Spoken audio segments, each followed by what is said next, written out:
ఫలాన్ని ఏం చేసరు, కష్టే ఫలే అంటూ ఉంటారు పెద్దలు.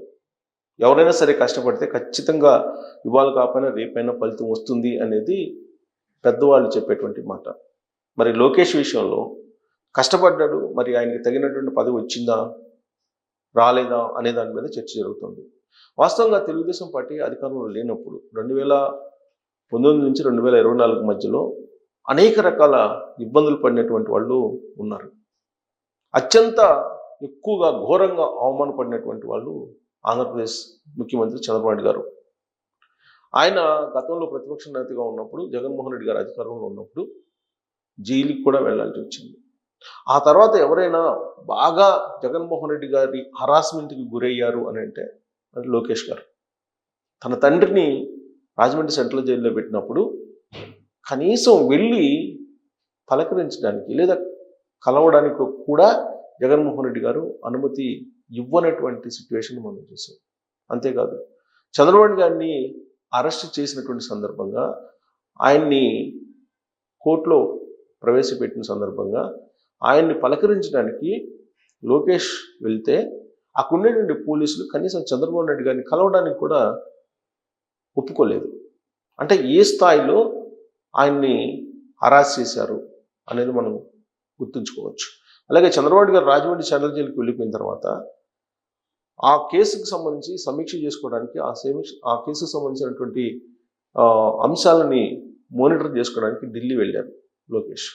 ఢిల్లీకి ఆంధ్రప్రదేశ్ సంబంధించినటువంటి సిఐడి పోలీసులు అప్పట్లో జగన్మోహన్ రెడ్డి గారి ఆధ్వర్యంలో ఆయన ఆదేశాల మేరకు ఢిల్లీ వెళ్ళారు. ఢిల్లీ వెళ్ళి 41A నోటీస్ ఇచ్చి వచ్చారు. అసలు లోకేష్ని కూడా అరెస్ట్ చేసేసి సేమ్ అదే సెంట్రల్ జైల్లో పెట్టాలి అనేటువంటి ఒక భయంకరమైనటువంటి ఆలోచన అప్పట్లో జగన్మోహన్ రెడ్డి గారు చేశారు అనేది వినిపించినటువంటి ఒక ప్రచారం. అయితే జగన్మోహన్ రెడ్డి గారు కొంత వెనక్కి దగ్గరు.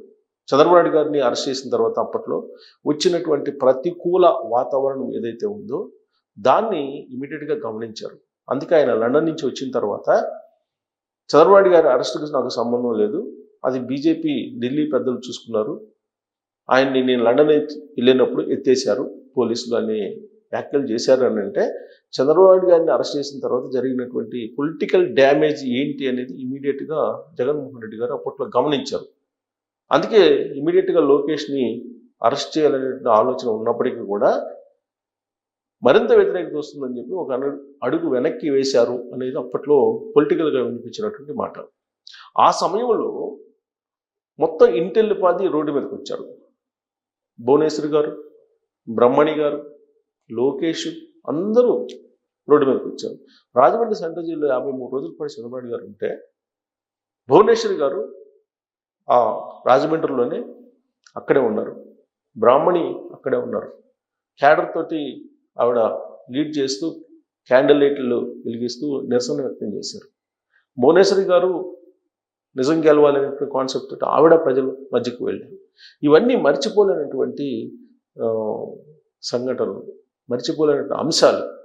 అంటే అత్యధికంగా జగన్మోహన్ రెడ్డి గారు అరెస్ట్ చేసింది ఎవరిని అంటే చంద్రబాబు గారి ఫ్యామిలీని. ఆ చంద్రబాబు గారి ఫ్యామిలీలో కూడా లోకేష్ గారిని. ఎందుకు లోకేష్ గారిని అరెస్ట్ చేశారంటే అసలు లోకేష్ అనే అతను రాజకీయంగా పనికిరాడు అనేది వైఎస్ఆర్ కాంగ్రెస్ పార్టీకి తొలి రోజుల్లో ఉన్నటువంటి అభిప్రాయం. ఎప్పుడైతే యువకులం పెట్టి ప్రజల్లోకి వెళ్ళారో, ప్రజల నుంచి స్పందన వస్తుందో, అలాగే యూత్ నుంచి ఆయనకి వచ్చినటువంటి ఫాలోయింగ్ ఇవన్నీ చూసిన తర్వాత యువకులం పాదయాత్రని ఏదైనా సరే ఒక అడ్డుపెట్టి అడ్డుకోవాలి, ఆపేయాలి అనేటువంటి ఆలోచన జగన్మోహన్ రెడ్డి గారు చేశారు. అందుకే అడుగడుగున ఆయన యువకులాన్ని ఆపేటువంటి ప్రయత్నం చేశారు. అసలు లోకేష్ మీద అత్యాయత్నం కూడా జరిగిద్దేమో, అలాంటి కుట్రలు కూడా పన్నేరేమో అనేటువంటి అనుమానాలు అప్పట్లో చాలా బలంగా వినిపించాయి. సెంట్రల్ జైల్లో చంద్రబాబు నాయుడు గారిని అసలు బతకనిస్తారా లేరా అనేటువంటి ప్రచారం కూడా విస్తృతంగా జరిగింది. అలాగే అక్కడ సిచ్యువేషన్స్ కూడా చంద్రబాబు గారే చెప్పారు. చంద్రబాబు గారిని కలవడానికి వెళ్ళినటువంటి కుటుంబ సభ్యులు ఆయన్ని బతకనిస్తారా లేదా అనేటువంటి ఆందోళన కూడా వ్యక్తం చేశారు. పవన్ కళ్యాణ్ గారు కూడా అలాంటి ఆందోళన వ్యక్తం చేశారు. అంటే ఏ స్థాయిలో లోకేష్ గారిని హరాస్ చేశారు, అలాగే అవమానించారు అనేది మనం టూకీగా మాట్లాడుకోవచ్చు ఈ సంఘటనలతోటి. ఇక కష్టం, లోకేష్ గారు చేసినటువంటి కష్టం ఏంటి అని అంటే, మనం తెలుగుదేశం పార్టీ ప్రస్థానం, దాంట్లో లోకేష్ గారి పాత్రను తీసుకుంటే 2009 నుంచి మనం తీసుకోవచ్చు. 2009లో ఆయన తెర వెనుక ఉండి మొత్తం నడిపించారు. 2009లో అప్పట్లోనే ఆయన తెలుగుదేశం పార్టీ కార్యకర్తల సమన్వయ కమిటీ కన్వీనర్గా ఉన్నారు. సంక్షేమాన్ని అందించారు కార్యకర్తల్ని నిలబెట్టారు. తెలుగుదేశం పార్టీలోకి ఆయన ఎంటర్ అయిన తర్వాత క్యాడర్ని ఒప్పించగలిగారు, క్యాడర్ యొక్క మన్ననలు పొందగలిగారు. ఆ సమయంలో తెలుగుదేశం పార్టీలో ఉండేటువంటి సీనియర్లు కొంత వ్యతిరేకించారు. ఆ తర్వాత 2014కు వచ్చేటప్పటికి చంద్రబాబు నాయుడు గారు పాదయాత్ర సక్సెస్ అయ్యిందని అంటే 2014కు ముందు అదంతా కూడా లోకేష్ గారు చేసినటువంటి రూట్ మ్యాపు, లోకేష్ గారు చేసినటువంటి డైరెక్షను, లోకేష్ టీము అందించినటువంటి ఒక ఫీడ్బ్యాక్ కారణంగానే చంద్రబాబు గారు పాదయాత్ర సక్సెస్ అయింది. సీన్ కట్ చేస్తే 2014లో అధికారంలోకి రావడం జరిగింది. ఆ తర్వాత లోకేష్ గారు జాతీయ ప్రధాన కార్యదర్శిగా ఉన్నారు.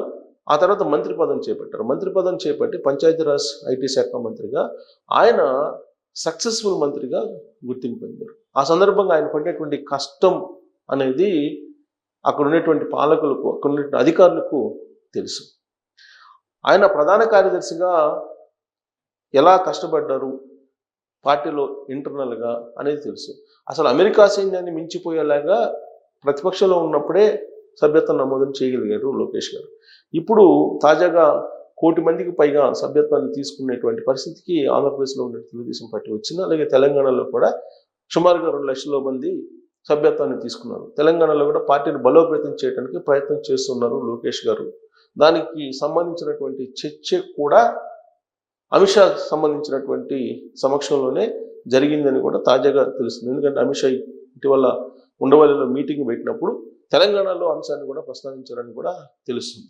సో లోకేష్ పడినటువంటి కష్టం, లోకేష్ పడినటువంటి అవమానాలు, లోకేష్ అనుభవించినటువంటి హెరాస్మెంట్ వెరసి ఆయన డిప్యూటీ సీఎంగా చూడాలని చెప్పేసి కొంతమంది అనుకుంటూ ఉంటే, కాదు సీఎంగా చూడాలి ఆయన్ని అని చెప్పేసి మరి కొంతమంది తెలుగుదేశం పార్టీలో ఉండే వాళ్ళు డిమాండ్ చేస్తూ ఉన్నారు. అసలు సీఎంగా చూడాలని చెప్పి 2014, 2019 మధ్యలోనే క్యాబినెట్లో అప్పట్లో ఉన్నటువంటి మంత్రులు పత్తిపాటి పుల్లారావు కానీ ఇలాంటి వాళ్ళు చాలా బహిరంగంగానే కాబోయే సీఎం లోకేష్ అని చెప్పారు. ఆ సత్తా ఉంది, ఆ విధంగా ఆయన సక్సెస్ కాగలరు ప్రజల ముందు, కాబట్టి ఆయన సీఎం కావాలి, పార్టీని కూడా నిలబెట్టగలరు అనేటువంటి అభిప్రాయాన్ని అప్పట్లోనే వ్యక్తం చేశారు క్యాబినెట్లో ఉండేటువంటి మంత్రులు. రవీంద్ర కానీ, అచ్చెన్నాయుడు కానీ వీళ్ళందరూ కూడా అప్పట్లోనే కాబోయే సీఎం అని చెప్పారు. మరి ఇప్పుడు డిప్యూటీ సీఎం ఏంటి? అసలు సీఎం కావాలి కదా ఆయన. అప్పట్లోనే సీఎం కావాలని చెప్పి కోరుకున్నటువంటి మంత్రులకి ఇప్పుడు కూడా దాదాపుగా క్యాబినెట్లో అప్పట్లో కాబోయేటువంటి సీఎం లోకేష్ అని చెప్పినటువంటి వాళ్ళే ఇప్పుడు క్యాబినెట్లో కూడా ఉన్నారు. 2024 కూటమి క్యాబినెట్లో కూడా కొంతమంది ఉన్నారు. మరి వాళ్ళు సీఎంగా చూడాలి లోకేష్ అని చెప్పి అనకుండా ఇప్పుడు డిప్యూటీ సీఎంగా లోకేష్ని చూడాలని చెప్పి భావించడంలో అర్థం ఏంటి? ఎందుకు డిప్యూటీ సీఎం వరకు పరిమితం అయ్యారు అనే దాని మీద ఇప్పుడు చర్చ జరుగుతుంది. అసలు ఆయన డిప్యూటీ సీఎం కాదు, డైరెక్ట్గా సీఎంఏ కావాలి లోకేష్ అనేటువంటి వాళ్ళ సంఖ్య కూడా ఇప్పుడు క్రమంగా పెరుగుతుంది. డిప్యూటీ సీఎం అంటేనే కలవరపాటుకు, లేదంటే ఆందోళనకు, లేదంటే అభ్యంతరానికి రెడీ అవుతున్నటువంటి జనసేనకు మరి సీఎం అంటే లోకేష్, అప్పుడు ఆ పార్టీ రియాక్షన్ ఎలా ఉంటుందనే దాని మీద కూడా చర్చ జరుగుతుంది. బట్ తెలుగుదేశం పార్టీలో ఉండేటువంటి కొంతమంది లోకేష్ అభిమానులు మాత్రం ఆయన్ని సీఎంగా చూడాలి అనుకుంటున్నారు. ఆయన్ని సీఎం చేస్తే ఆంధ్రప్రదేశ్కి రాబోయేటువంటి రాజకీయ పరిణామాలు ఏంటి అనే దాని మీద కామెంట్ రూపంలో